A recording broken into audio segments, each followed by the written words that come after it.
Joining me now are the two stars of the film, Omari Hardwick and Lulu Wilson. Welcome to California Live. Thank you. Thank you for having us. Of course. Okay, I saw the promo, love the movie. I can't wait to see it.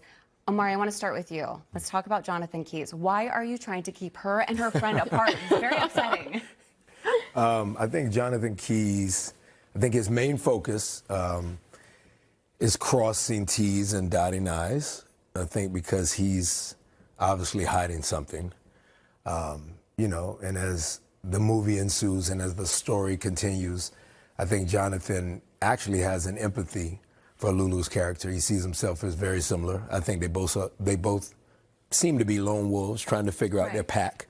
They feel as outcast or as pariahs, somebody who is not welcome to the cool table feels, even if Jonathan Keyes thinks he looks cool. I think they both feel like they have some sort of understanding of each other, and the problem though is that his foot is all go on gas at all times to right the wrongs, and he's decided that what she's doing in housing this creature is wrong. It's wrong, but it's your BFF. Yeah, right, Lulu? exactly. What was it like working on a sci-fi film? Because I know that you're very much into horror. That's a lot of the genre that you usually do. So tell me about this. I mean, I've done a lot of horror, so it wasn't too dissimilar from my experience, but I've never been able to work with practical effects like this. I have in smaller degrees, but to be able to work with the Jim Henson Company and be able to not just kind of stare at a green screen when I'm supposed to be having these really intimate, emotional connection scenes with our alien. So it was a really special experience. It was cool to be able to actually form a bond with a creature suit, you know? Speaking of, you mentioned Jim Henson's Creature Shop.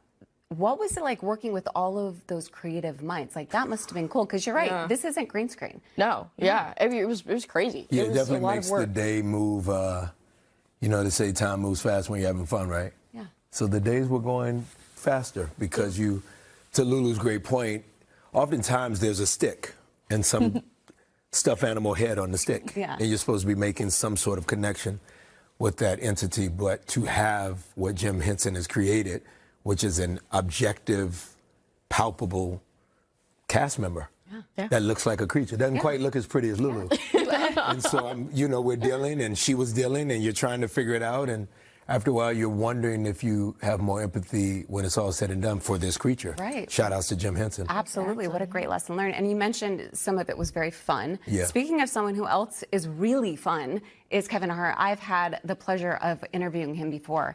Super smart, super funny. What was it like working with him? This was my 25th year in his life. Wow. We met at the YMCA that many years ago, scraping a couple pennies together. He's made up for those pennies.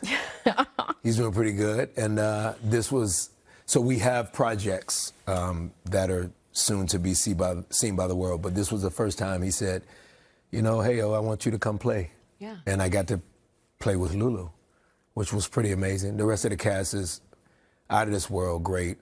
I'm very impressed that we're in a theater in this time when movies aren't really showing up in theaters.